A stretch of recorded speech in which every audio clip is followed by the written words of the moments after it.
அதாவதுங்க, திமுக தன்னுடைய தேர்தல் அறிக்கையில் கொடுக்கப்பட்ட பொழுது அதுல வேலை வாய்ப்பிற்காகவே தனியா ஒரு காலம் ஒதுக்கி சில விஷயங்களை சொல்லியிருந்தாங்க. அதுல எப்படின்னு கேட்டீங்கன்னா, நீங்க வேலை வாய்ப்புகள் கிட்டத்தட்ட ஒரு 5,00,000 வேலை வாய்ப்புகளை நாங்கள் உருவாக்குவோம் அப்படின்னு சொன்னாங்க. அதுல கிட்டத்தட்ட ஒரு 3,00,000 வேலை வாய்ப்புகள் அரசு வேலை வாய்ப்புகளை உருவாக்கும். 50,00,000, ஆமா, 3,00,000 வேலை வாய்ப்புகள் அரசு வேலை வாய்ப்புகள், இன்னும் 50,00,000 வேலை வாய்ப்புகள் மேல உருவாக்கும்னு சொன்னாங்க. அது மட்டும் இல்லாம இந்த +2 படிச்சுட்டு இந்த மாதிரி லோ ஸ்கில்டு லேபரா இருக்கிறவங்கள அவங்கள நீர்நிலை பாதுகாப்பு அந்த மாதிரி பணிகள்லாம் உருவாக்குறதுக்கு அதுக்கு ஒரு 50,000 இந்த மாதிரி ஒரு பெரிய கணக்கெல்லாம் சொன்னாங்க. நீங்க அந்த அந்த தேர்தல் அறிக்கையை திரும்பி இப்ப நம்ம பார்த்தோம் என்று கேட்டால் அதில் சொல்லப்பட்டுள்ளது நடந்துள்ளதா என்று கேட்டால் இல்லை, அதில் நடக்கவில்லை அப்படிங்கிறதா நம்ம நிதர்சனமான உண்மையாக இருக்கின்றது. நீங்க பல நேரங்கள்ல இந்த மாநாடு எல்லாம் நடக்கும்போது, இந்த வேலை ஜிம் குளோபல் இன்வெஸ்டர்ஸ் மீட் மாதிரி மாநாடு நடக்கும் போதும் சரி, இவங்க வேறு சில நாடுகளுடன் வேறு சில நாடுகளில் இருக்கும் நிறுவனங்களுடன் இந்த ஒப்பந்தம் போடும் போதும் சரி, புரிந்துணர்வு ஒப்பந்தங்கள் போடும்போது சொல்றாங்க இத்தனை ஆயிரக்கணக்கான வேலை வாய்ப்புகள் நாங்கள் உருவாக்கப் போகின்றோம், இத்தனை நூற்றுக்கணக்கான வேலை வாய்ப்புகள் நாங்கள் உருவாக்கப் போகின்றோம் சொல்றாங்க. நீங்க அந்த நம்பர்ஸ் அப்படியே நம்ம ஃபேஸ் வேல்யூவா எடுத்துக்கலாமான்னு கேட்டீங்கன்னா, பல நேரங்களில் அதெல்லாம் புரிந்துணர்வு ஒப்பந்தங்கள் தான். இதெல்லாம் வரும், எப்போ வரும்னு கேட்டீங்கன்னா, அந்த நிறுவனம் எல்லாம் எஸ்டாப்ளிஷ் ஆன பிறகு, அது 5 வருடம் ஆகலாம், 6 வருடம் ஆகலாம், அந்த வருடங்கள்லாம் ஆன பிறகு, அது எஸ்டாப்ளிஷ் ஆன பிறகு இத்தனை 1000 பேருக்கு வேலை கிடைக்கும்ங்கிறதா. ஜெகதீஸ்வரன், இங்க வேலை வாய்ப்பு அப்படிங்கிறது இங்க தமிழ்நாட்டுல வேலைக்கு ஆள் இல்லை அப்படின்னு சொல்லி வட மாநிலத்தில இருந்தெல்லாம் ஆட்களை இங்க கொண்டு வராங்க. அப்ப வேலை வாய்ப்பு அப்படிங்கிற கிரைட்டேரியா என்ன? இங்க இருக்கவங்களுக்கு வேலை கொடுக்கறது இல்ல, வட மாநிலத்தில் உள்ளவங்க இங்க வேலை பாக்குறாங்க அப்படின்னு எடுத்துக்கலாமா?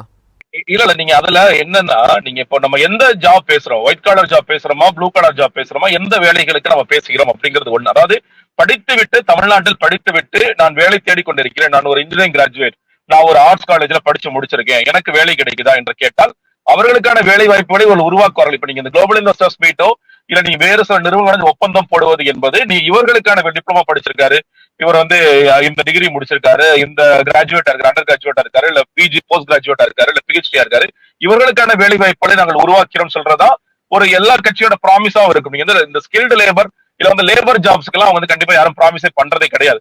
இங்க அந்த மாதிரியான வேலைகளுக்கு இங்க ஒரு தேவை இருக்கிறது என்றால் ஆம், தேவை இருக்கிறது. அதில் தமிழர்களை தாண்டி நீங்க வட மாநிலத்தவர்களோ மற்றவர்களோ இங்க வேலைக்கு அமர்த்தப்படுகிறார்களோ, ஆம், அமர்த்தப்படுகிறது. அதுல சில சிக்கல்கள் இருக்கு. அதுல என்னன்னு கேட்டீங்கன்னா, ஒரு பக்கம் என்னன்னா, நம்ம தமிழக ஆட்கள் தொடர்ச்சியாக அந்த வேலைகளை செய்ய தயாராக இருக்கிறார்களா அப்படிங்கிறது ஒரு கேள்விக்குறியாக இருக்கு. ஏன்னா இன்னைக்கு குடி அப்படிங்கிறது மிக முக்கிய பிரச்சனையாக மாறி இருக்குன்னு பாக்குறோம். இப்ப நம்ம நிறைய பேர் பேசுறோம். இப்ப இந்த தொழிலாளர்களை வைத்திருக்கும் முதலாளிகள்கிட்ட பேசும்போது அவங்க என்ன சொல்றாங்கன்னா, சார் இவங்களை வச்சு வேலையை வாங்க முடியல, நீங்க குடி ஒரு மிகப்பெரிய சிக்கலா இருக்கு. ஒரு 5 நாள் வேலை கொடுத்தா ஒரு 2 நாள் வர்றாங்க, நான் 1000 1000 நான் சொல்றது ஒரு கட்டட தொழிலாளி வச்சுக்கலாமே, ஒரு 1300 வரைக்கும் சென்னையில போயிடுச்சு. 2 நாள் வராது, அப்புறம் 3 நாள் காண போயிறாரு, ஏன்னா குடிச்சிட்டு அவர் வீட்டுல படுத்து கிடக்குறாரு. ஆனா ஒரு வடமாநில தொழிலாளி எடுத்துட்டு வரும் பொழுது அவரை நாங்க சொல்ல எக்ஸ்பெக்ட் கூட பண்றோம், அவ்வளவு காசு கொடுக்க வேண்டிய அவசியம் இல்ல, 800 900 கொடுத்தா கூட போதும், சில நேரம் வேலை பார்க்கிறாங்க. ஆனா தொடர்ச்சியா வேலைக்கு வர்றாங்க. நாங்க ஒரு இடம் எடுத்து தங்க வச்சு இங்கே இரு, இங்கே சாப்பிடு அப்படி சொன்னா அதற்கு வேலைகளுக்கு ஆட்கள் ரெடியா இருக்காங்க. நீங்க இல்ல, நீங்க ஒரு பக்கம் தமிழர்களுக்கு வேலை கிடைக்கவில்லை, தமிழர்களுக்கு வேலை கிடைக்கவில்லை கூக்குரல் இட்டாலும் தமிழர்கள் அந்த வேலைகளுக்கு ஏன் வரவில்லைங்க சேர்த்து நான் பேச வேண்டியதா இருக்கிறது. எனக்கு தெரிந்த ஒருத்தர், ஒரு மேஸ்திரியா இருந்தவர், தமிழர்களை மட்டும்தான் வேலைக்கு ஒயிட் காலர் ஜாப்ஸ். அப்போ பாலகிருஷ்ணன் என்ன சொல்றாருன்னா, எல்லாரும் நீங்க அரசாங்க வேலைக்கு தான் எடுக்கிறீங்க, ஆனா அவுட் சோர்சிங் மூலமா நீங்க எடுக்கிறீங்க, அவங்கள பணி நிரந்தரம் செய்வதில்லை.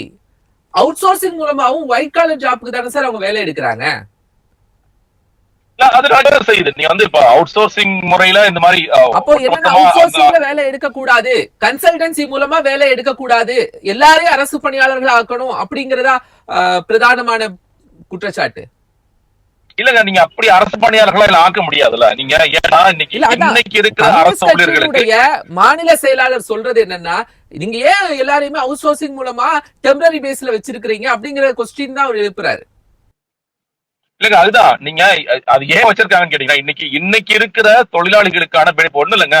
இப்போ டாக்டர்ஜியை தொடர்ச்சியா எதுக்காக போராடுறாங்க, எங்களுக்கு நீங்க ஓல்டு பென்ஷன் ஸ்கீம் பழைய ஓய்வு திட்டத்தை நீங்க கொண்டு வருவீங்க. ஏன்னா இப்ப அரசாங்க வேலைங்கிறது என்ன, எங்களுக்கு நாங்க ரிட்டையர் ஆனதுக்கு அப்புறம் ஒரு பணி நிரந்தரம், இன்னொன்னு நாங்க ரிட்டையர் ஆனதுக்கு அப்புறம் எங்களுக்கான பெனிஃபிட்ஸ் என்ன அப்படிங்கறத அரசாங்க வேலையை முழுமையா நம்ம பார்க்கிறோம். இப்ப அது இல்லைங்கிறது மாறிட்டு இருக்கு. இனிமேல் உங்களுக்கு அந்த பழைய ஓய்வு திட்டம் என்பது கிடையாது, புதிய ஓய்வு திட்டம் தான் அப்படிங்கிறது பல மாநிலங்களை உருவாயிடுச்சு. அப்ப இருக்கிறவங்களுக்கு இப்ப தொடர்ச்சி எப்படி பார்த்தாங்க, நீங்க பெர்மனன்ட் ஜாப் கொடுத்தா உங்களுக்கு கொடுக்க வேண்டிய பெனிஃபிட்ஸ் எல்லாம் நம்ம கொடுக்க முடியாது, நம்மள்ட்ட காசு இல்ல, நம்ம அதை கொடுக்க வேண்டிய நம்ம எந்த விதமான கேரும் நம்ம எடுத்துக்க வேண்டிய அவசியம் இல்ல, கான்ட்ராக்டா வச்சுக்கிட்டா அவங்க செத்து போன கூட அவனை கை விட்டலாம், கை கழுவிடலாம், அப்படிதான் சொல்லி பாத்துட்டு இருக்காங்க. அப்ப அதுதான் நீ தொடர்ச்சி நடந்துச்சு. இப்ப கம்யூனிஸ்ட் குரல் கொடுக்குறாங்கன்னா அதை வந்து பெர்மனன்ட் ஆக்குங்க. இல்ல அவர்களுக்கு ஏன்னா நீங்க இன்னும் சொல்ல போனா கான்ட்ராக்ட் எல்லாரையும் அரசு பணியாளர்களை ஆக்குங்க அப்படின்னு அவர் சொல்றாரு. வேலையில்லா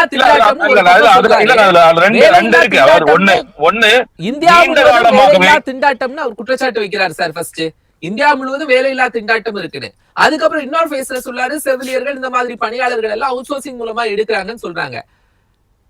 ஏதோ ஒரு பணி கொடுக்க தானே செய்யறாங்க, ஏதோ ஒரு பணி கொடுக்குறாங்கல்ல. நீங்க ரெண்டா நீங்க பார்க்கணும். ஒண்ணு, சில ஜாப்ஸ்ல பாத்தீங்கன்னா கான்ட்ராக்சுவல் பேசிஸ்ல 10 வருடம் 20 வருடம் எல்லாம் இருக்காங்க. நீங்க அவங்களுக்கு பணி நிரந்தரம் இன்னும் சொல்ல போனா சில கோர்ட் ஆர்டர்ஸ் எல்லாம் இருக்கு. இவ்வளவு வருடங்களுக்கு பிறகு உங்களுக்கு பணியா நிரந்தரம் கொடுக்கணும். ஒண்ணுல இப்போ தமிழ்நாட்டு அரசாங்கத்திலேயே இப்ப பள்ளிக்கல்வித்துறையில பார்ட் டைம் டீச்சர்ஸா இருக்கிறவங்க என்ன சொல்றாங்க, 10 வருடத்துக்கு மேல நீங்க பண்ணீங்கன்னா உங்களுக்கு பணி நிரந்தரம் கொடுப்போம் எலெக்ஷன் மேனிஃபெஸ்டோல எழுதிருக்காங்க. இன்னைக்கு வரைக்கும் ஆக்குறாங்களா ஆக்கலாம், அவங்க வந்து டிபிஐ தொடர்ச்சியா போராடிட்டு தான் இருக்காங்க. இந்த மாதிரியான வேலைகளுக்கு உங்களுக்கு நிரந்தரமான பணியாளர்கள் தேவை என்று உணர்ந்த பிறகும் நீங்க ஏன் கொடுக்க மறுக்கிறீங்கன்னா அவங்களுக்கான பணப்பணம் கொடுக்கணும், நீங்க ஓய்வூதிய பணத்தை எல்லாம் கொடுக்கணும். தொடர்ந்து ஒரு பணி செய்திருந்தார்கள் என்றால் அவங்களுக்கு ஒரு லேபர் ஆக்ட் பிரகாரம் அவங்களுக்கு பணி நிரந்தரம் செய்வதற்கான உறுதியெல்லாம் இருக்குது, அவங்களுக்கான சட்ட அங்கீகாரங்கள் எல்லாம் இருக்குது. அப்படிப்பட்ட சட்ட அங்கீகாரங்களை அரசு முறையாக நடைமுறைப்படுத்துறது இல்லையா? அவங்களுக்கு கொடுக்கப்படுறது இல்லையா? இல்லையே, அதான் தானே போராடிட்டு இருக்காங்க. நீங்க பாருங்க, சில பேர் வந்து தொடர்ச்சியா போராடிட்டு இருக்கிறவங்க நீங்க பாத்தீங்கன்னா அவங்க என்ன சொல்றாங்க, நாங்க 15 வருஷமா நாங்க வந்து பணி நிரந்தரம் இல்லாமல் வேலை பார்த்துட்டு இருக்கோம் அப்படின்னு சொல்லி சொல்றாங்க. இப்ப சென்னை மாநகராட்சியில நீங்க வந்து துப்புரவு தொழிலாளர்கள் இருக்காங்க, துப்புரவு தொழிலாளர்கள் தொடர்ச்சியா அதாவது அரசு அவங்களுக்கு கொடுக்கலையா, இல்ல அவங்களுக்கான சட்ட நெறிப்படி இல்ல சட்ட உரிமைப்படி நீதிமன்றம் மூலமா அவங்களால பெற முடியவில்லையா?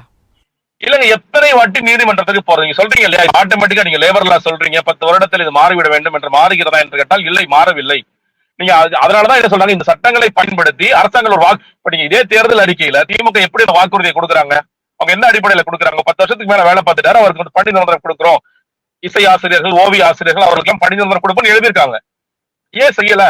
ஏன் வந்து நீங்க ஒண்ணு இல்ல சேம் ஈக்குவல் பேக்கெல்லாம் தொடர்ச்சியா போராடிட்டே இருக்கிறாங்கல்ல, சம ஊதியம் சம வாய்ப்புங்கிற போராடிட்டே இருக்காங்க. ஏன் போராடிட்டே இருக்காங்க? அவங்க நிரந்தரம் கொடுக்கப்பட மாட்டேங்குது. நீங்க கோர்ட்டுக்கு போனாலும் நீங்க கோர்ட்லயும் பதில் சொல்றாங்க, இல்ல பண்ண முடியாதுன்னு சொல்லி சொல்றாங்க. எத்தனை பேருக்கு வந்து லேபர் லாஸ் மூலியமா உங்களுக்கு நியாயம் கிடைக்குது? அரசாங்கம் செய்திருக்க வேண்டிய வேலை அதை இவர்கள் செய்ய தயங்குகிறார்கள். ஏன்னா எங்களுக்கு திருமண ஓய்வூதியம் கொடுக்கறது, பண பெனிஃபிட்ஸ் எல்லாம் கொடுக்கறது எங்களால முடியாது, அதனால கொடுக்க விரும்பல. செவிலியர்களை ஏன் செவிலியர்கள் நிரந்தரமாக்குன்னு சொல்லிட்டு தொடர்ச்சியா போராடி தானே இருக்காங்க.